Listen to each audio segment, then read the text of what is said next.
মানহানি, অপরাধমূলক ভয়ভীতি দেখানো ও অবমাননার অভিযোগে জাতীয় নাগরিক পার্টি এনসিপির মুখ্য সমন্বয়ক নাসিরউদ্দিন পাটোয়ারীর বিরুদ্ধে মামলা করেছেন প্রধানমন্ত্রীর রাজনৈতিক উপদেষ্টা মির্জা আব্বাস। এবার যে কোনো সময় গ্রেপ্তার হতে পারে নাসিরউদ্দিন পাটোয়ারী। ভয়ভীতি দেখানো ও মানহানির অভিযোগ এনসিপি নেতা ও ঢাকা ৮ আসনের সংসদ সদস্য প্রার্থী নাসিরউদ্দিন পাটোয়ারীর বিরুদ্ধে মামলার আবেদন করেছেন বিএনপির স্থায়ী কমিটির সদস্য মির্জা আব্বাস। পুরা আওয়ামী লীগ আমলে আন্দোলনের কারণে মামলা খাটছে কয়টা? মাত্র 7টা। মির্জা ফখরুল কয়টা খাটছে? 129টা। সে হলো ওই যে ব্যাংকের ভিতরে বসে বসে হ্যালো কেমন আছো আওয়ামী লীগ বন্ধুরা, তোমরা ভিতরে আসো আলাপ করি, এই ধরনের গাল গল্প করতো। মাত্র 7টা মামলা খাইছে। ও এমন একটা চিজ আওয়ামী লীগের সাথে আতাত করে চলে। এই ধরনের একজনকে আরেকজনকে কটাক্ষ করে কথা বলার সংস্কৃতি রয়েছে। সেক্ষেত্রে এই মামলা করে নাসিরউদ্দিন পাটোয়ারীর মতো একজন মির্জা আব্বাসের। আসসালামু আলাইকুম। অবশেষে গ্রেপ্তার হয়ে গেল নাসিরউদ্দিন পাটোয়ারী। এই মুহূর্তে তাজা খবর দেখতে অবশ্যই ভিডিওটি সম্পূর্ণ দেখবেন। দর্শক যারা নতুন আছেন অবশ্যই চ্যানেলটি সাবস্ক্রাইব করে দেবেন। মির্জা আব্বাস কি এমন অ্যাকশন নিল নাসিরউদ্দিন পাটোয়ারীর বিরুদ্ধে, কেন তাকে মামলা করতে বাধ্য হলো, আর ওই মুহূর্তেই কিন্তু গ্রেপ্তার। চাঞ্চল্যকর তথ্য প্রমাণ সহকারে দেখবেন যে আসলে নাসিরউদ্দিন পাটোয়ারীর সর্বশেষ কি অবস্থা। তাই যারা নতুন আছেন চ্যানেলটি সাবস্ক্রাইব করে বেল আইকনটি অল করে দিয়ে লাইক দিয়ে একের পর এক ধারাবাহিকভাবে আজকের সকল আলোচিত খবরগুলো দেখে আসি। এবং টিএসটিতে উনি বলেছেন যে উনি নাকি প্রমাণিত চাঁদাবাজ, এইরকম কথায় আমরা ব্যথিত। এবং রমনা থানার বিএনপির সভাপতি আমার পাশে যিনি দাঁড়িয়ে আছেন মোহাম্মদ আশরাফুল ইসলাম, উনি অনেক পূর্ব থেকে আব্বাস ভাইয়ের সাথে রাজনীতির সাথে জড়িত, উনি ব্যথিত এবং আমরা সবাই ব্যথিত। এবং ওনার সাথে পারিবারিক যোগসূত্র বহু পূর্বে থেকেই, রাজনীতিকের বাইরেও ওনার সাথে পারিবারিক সম্পর্ক, যার জন্য উনি ব্যথিত হয়ে উনি আদালতে শরণাপন্ন হয়েছেন। এবং ফিরিস্তি যুগে উনি ওইসব নিউজ এবং ভিডিও ফুটেজ পেনড্রাইভের মাধ্যমে বিজ্ঞ আদালতে দাখিল করেছেন। বিজ্ঞ আদালত সব কিছু পর্যালোচনা করেছেন, অনেক সময় নিয়ে উনি পর্যবেক্ষণ করেছেন। পর্যবেক্ষণ করে যখন দেখেছেন যে বাদীর আর্জিতে যা লিখা এটা সপক্ষের ডকুমেন্টসগুলো উনি অ্যানালাইসিস করেছেন, করে দেখে তারপর উনি আসামির বিরুদ্ধে সমন ইস্যু করে, মামলা আমলে নিয়ে আসামির বিরুদ্ধে সমন ইস্যু করেছেন। 500 এবং 504 ধারায় সমন ইস্যু করেছেন। 503 ধারায় তাহলে জি, 500 এবং 503 ধারা, 500 এবং 504 ধারায় আপনারা অভিযোগ করেছেন। জি, 3 ধারার কথা বললেন, তাহলে 503 ধারা কি ওখানে 3 ধারা? হ্যাঁ, এটা আদালতের ক্ষমতা বলে আদালত ইচ্ছা করলে আরো 2টা ধারা অ্যাডও করতে পারেন, ইচ্ছা করলে এই জায়গা থেকে 2টা ধারা বাদও করতে পারেন। আদালত অনেকক্ষণ পর্যালোচনা করেছেন, পর্যালোচনা করে দেখে উনি 500 এবং 504 ধারায় আমলে নিয়েছেন এবং আসামিকে সমন ইস্যু করেছেন। আপনারা আদালতে কি বলেছেন? আমরা আদালতে বলেছি আমরাও ব্যথিত, এবং আমরাও ইতিপূর্বে এই নিউজ ছাড়াও উনি আগে পরেও পাগলামি কথাবার্তা বলেন, উল্টাপাল্টা কথা বলেন, যেটা সাধারণ জনগণ বিব্রত হয়। সাধারণ জনগণ এরকম কোনো একটা দেশের নাগরিকের কাছে এরকম কথা আশা করে না। উনি একজন এমপি প্রার্থী ছিলেন, একজন সাধারণ নাগরিকও এরকম কথা বলা উচিত না একজন নাগরিককে নিয়ে। উনি যেইভাবে কথা বলেন, যেই ল্যাঙ্গুয়েজের কথা বলেন, যেই বাজে রকমের কথা বলেন, এটা কেউ কারো প্রতি আশা করেন না। এই দেশের স্বাধীন দেশের জনগণ কেউ আশা করেন না এরকম কোনো মন্তব্য। কথা বলে তো ডিস্টার্ব। জি, একটা জিনিস, লাস্ট একটা প্রশ্ন। আমাদের রাজনৈতিক সংস্কৃতিতে তো এই ধরনের একজনকে আরেকজনকে কটাক্ষ করে কথা বলার সংস্কৃতি রয়েছে। সেক্ষেত্রে এই মামলা করে নাসিরউদ্দিন পাটোয়ারীর মতো একজন মির্জা আব্বাসের তুলনায় তিনি খুবই পাত্র রাজনীতি শুরু করেছেন, তাকে অনেক বেশি হাইলাইটেড হয়ে গেল। ওইটাও ঠিক আছে। অ্যাকচুয়ালি মির্জা আব্বাস সাহেবের তুলনায় উনি কোনো রাজনৈতিক ব্যক্তিত্ব না। রাজনৈতিক ব্যক্তিত্ব হলে উনি এরকম কথা বলতেন না। আমি একটু পূর্বে বলেছিলাম যে উনি আসলে পাগলামির স্বরূপ কিছু কথা বলেন, যেটা এই দেশের জনগণ আশা করেন না।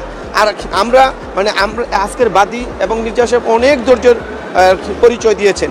বাদী আর এটা নিতে পারেন নাই, না নিতে পেরে উনি আজকে আদালতের শরণাপন্ন হয়েছেন। কারণ এরকম উনি কন্টিনিউ করতেছেন।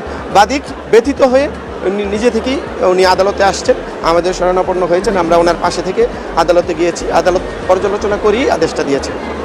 এই ধারাগুলো কি সবগুলো ধারাই তো, যে 3টি ধারায় অভিযোগ এনেছিলেন এর মধ্যে একটি নেয়নি, 2টি ধারাই তো জামিন দিয়েছে? জি জি, এই ক্ষেত্রে আসলে পরবর্তীতে পরবর্তীতে কি আপনার 2 বছর ছিল না শেখ হাসিনার আমলে, 2 বছর তখন সাইড দেখো সমস্যা হয়। অ্যাকচুয়ালি জামিনযোগ্য এই যে মামলা সহজ ওইটা না। মানহানির মামলা অনেক শক্ত মামলা। মামলার ক্ষেত্রে কিছু মামলার ক্ষেত্রে আইনে কোনটা জামিনযোগ্য, কোনো অভিযোগ ডিরেকশন দেওয়া আছে। জামিনযোগ্য হইলেই যে বাদী ন্যায় বিচার পাবে না ওইটা না, বাদী অবশ্যই ন্যায় বিচার পাবে। এবং বাদী এই জায়গায় যে অভিযোগটা নিয়ে আসছেন, আমরা ওইটা পাইলেই আদালত অবশ্যই ওইটা, কারণ পর্যালোচনা করে মামলা নিয়েছেন এবং সাক্ষী যখন আমরা উপস্থাপন করব, আসামির বিরুদ্ধে ব্যবস্থা হবে, তার সাজা হবে ইনশাল্লাহ। একটু বলি, বলা আপনি তো মামলাটি দায়ের করেছেন। আসলে মূলত মানহানির মামলা আমরা সাধারণত দেখে থাকি, আপনিও করতে পারেন, আইনে আছে, কিন্তু আমরা সাধারণত দেখে থাকি যে যিনি মানহানির মামলা আপনি কেন মামলাটি আসলে তার পক্ষে পারিবারিক বেশন বলবো, তার সাথে আমার দীর্ঘ রাজনৈতিক এবং পারিবারিক সম্পর্ক, এবং এই ওর অকথ্য অশ্রাব্য ভাষা, ওর কথা সমাজকে প্রভাবিত করেছে। মানসিক এবং সামাজিকভাবে আমরা হেয় প্রতিপন্ন হয়েছি। মামলা কি আমরা করতে পারি না? তার কর্মী হিসাবে, তার সহকর্মী রমনা থানা বিএনপির সভাপতি হিসেবে মামলাটি আমি করতে পারি না? আপনি কি মনে করেন? আমি তো প্রথমেই আপনাকে বলেছি যে মামলা আপনি করতে পারেন। আপনি এর আগে আমার বিগল লার্নেটকে একটা প্রশ্ন করেছেন, উত্তর দিচ্ছি, একটু শুনবেন। আপনি বলেছেন মির্জা আব্বাস এই মামলা করে কি হবে? তো ও সারাক্ষণ সারাদিন এসব অশ্রাব্য ভাষা, অকথ্য ল্যাঙ্গুয়েজ ব্যবহার করতেই থাকবে। আবাল বৃদ্ধ বনিতা থেকে শিশু থেকে শুরু করে সবাই এই নোংরা ভাষাগুলি শিখবে। এটা কি খুব ভালো দেশের জন্য, নাগরিকদের জন্য ভালো, সমাজের জন্য ভালো? আমাদের কি কোনো দায়বদ্ধতা নেই? ওকে থামানোর জন্য আইন ছাড়া আমাদের কি উপায় থাকতে পারে বলেন তো আপনি? আইনের আশ্রয় ছাড়া আর কি উপায় থাকতে পারে? মারবো, মারামারি কাটাকাটি করা, সেটা কি ভালো কাজ? সেটা করতাম আপনার ভাষায়? আপনি যে প্রশ্ন করেছেন সেটা করতাম? সেটা তো করা উচিত নয় নাকি? তো আইনের আশ্রয় নেবে, এটাই তো স্বাভাবিক। দেখি আইন কি করে নাকি। ধন্যবাদ আপনার।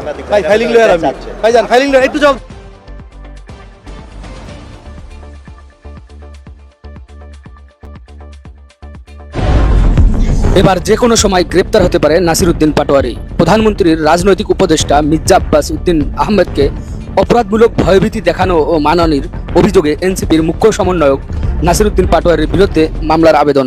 পুরা আওয়ামী লীগ আমলে আন্দোলনের কারণে মামলা খাটছে কয়টা? মাত্র 60টা। মির্জা ফখরুল কয়টা খাটছে? 129টা। সে হলো ওই যে ব্যাংকের ভিতরে বসে বসে হ্যালো কেমন আছো আওয়ামী লীগ বন্ধুরা, তোমরা ভিতরে আসো আলাপ করি, এই ধরনের গাল গল্প করতো। মাত্র 60টা মামলা খাইছে। ও এমন একটা চিজ আওয়ামী লীগের সাথে আতাত করে চলে, ও এমন একটা চিজ ভারতের সাথে আতাত করে চলে। পুরা ঢাকাটা একটা সন্ত্রাসী রাজত্ব গড়ে তুলছে। তো সবাই আমার বলছে ওর পচা মাল নিয়ে কিছু বলার দরকার নাই। এনসিপি নেতা হাসনাত, যারে মানুষ বলে মাস্তান, এই কালাপাড়ারা দেখলাম গতকালকে একটা বাচ্চাকে সঙ্গে নিয়ে মির্জা আব্বাসের বিরুদ্ধে ভিডিও তৈরি করতেছে। মানে মানুষ যাদেরকে এমনি এমনি পাগল বলে না, সেটা তারা নিজেরাই প্রমাণ করতেছে। হাসনাতকে দেখে আমার দিনের পর দিন মনে হয় যে এই হালার পথে হালারা কেউ রাজনীতিবিদ না, এরা প্রত্যেকে হচ্ছে কন্টেন্ট ক্রিয়েটর। যেমন মির্জা আব্বাসকে নিয়ে এই ভিডিও দেওয়ার আগের দিন সে আবার তার ফেসবুকের ইনকাম মানুষের দেখায়। মানে রাজনীতিবিদ হিসাবে তারা কত বড় দেউলিয়া হইতে পারে সেটা তার ওই ভিডিওর মাধ্যমে প্রমাণিত হয়ে গেছে। একজন রাজনীতিবিদ সে তার ফেসবুকে কত ডলার ইনকাম হয় সেটা দেখায়। একজন রাজনীতিবিদ দেখায় তার পোস্টের ভিউজ কত। মানে এই সকল রাজনীতিবিদ আসলে রিয়েল ফিল্ডের রাজনীতিবিদ না, এরা হচ্ছে অনলাইনের রাজনীতিবিদ। আবার এই সকল ফৈন্নি মার্কার দেউলিয়া রাজনীতিবিদরা এসে মির্জা আব্বাসকে বলে চান্দাবাজ, অথচ তারা নিজেরাই ফেনীর ত্রাণের জন্য টাকা উঠায় সেই টাকা মাইরা দিচ্ছে। সেই টাকার হিসাব আজকের এখন পর্যন্ত আমরা পাই নাই। আমাদের বাংলাদেশের অন্যতম সর্বশ্রেষ্ঠ কন্টেন্ট ক্রিয়েটর হাসনাত আব্দুল্লাহ ভাই আবার আমার খুব প্রিয় একজন মানুষ, তাই তার উদ্দেশ্য করে কিছু কথা বলতে চাই। যে হাসনাত ভাই, আপনারা যে সকল কার্যক্রম পরিচালনা করতেছেন না, আপনাদের এই সকল কার্যক্রমে প্রমাণ করে আপনারা রাজনৈতিক ভাবে কত বড় দেউলিয়া হয়ে গেছেন। পরিশেষে আমাদের গাবতলী হাটের ওই বিখ্যাত কালাপাড়ারা আদর করে কিছু কথা বলতে চাই। হাসনাত ভাই, একটা কথা মনে রাখেন, মির্জা আব্বাস যখন চান্দাবাজ বলেন না, তাহলে ওই ফেনীর জন্য যে ত্রাণের টাকা উঠেছেন সেই টাকার হিসাব নিয়ে রেডি থাকেন। কারণ হাসনাত ভাই, আপনি নিজেই জানেন বাংলাদেশের মানুষ কত বড় ঘাটতেরা। সুতরাং ফেনীর বন্যার কথা বলে যে সকল ত্রাণের টাকা উঠেছেন সেগুলোর হিসাব নিয়ে রেডি থাকেন, কারণ বাংলাদেশের মানুষ আবার সেই সকল হিসাব না পেলে কোনো এমপি মানবে না। মানহানি, অপরাধমূলক ভয়ভীতি দেখানো ও অবমাননার অভিযোগে জাতীয় নাগরিক পার্টি এনসিপির মুখ্য সমন্বয়ক নাসিরুদ্দিন পাটোয়ারির বিরুদ্ধে মামলা করেছেন প্রধানমন্ত্রীর রাজনৈতিক উপদেষ্টা মির্জা আব্বাস। ঢাকার মেট্রোপলিটন ম্যাজিস্ট্রেট হাসান শাহাদাতের আদালতে মির্জা আব্বাসের পক্ষে মামলাটি করেন বিএনপির রমনা থানার সভাপতি আশরাফুল ইসলাম। দেশবাসী, আপনারা যে যেখান থেকে ভিডিওটি শুরু থেকে শেষ পর্যন্ত দেখেছেন আপনাদেরকে অসংখ্য ধন্যবাদ জানাই। আর যারা এই ধরনের নিউজ লাইভ দেখতে ভালোবাসেন তারা অবশ্যই ইউটিউব চ্যানেলটি সাবস্ক্রাইব করে রাখবেন আর এই ভিডিওটি শেয়ার করে অপর ভাইকে দেখার সুযোগ করে দেবেন। তাহলে সবাই ভালো থাকবেন, সুস্থ থাকবেন। দেখা হবে পরবর্তী কোনো দেশের আপডেট খবর অথবা নিউজ নিয়ে। আসসালামু আলাইকুম।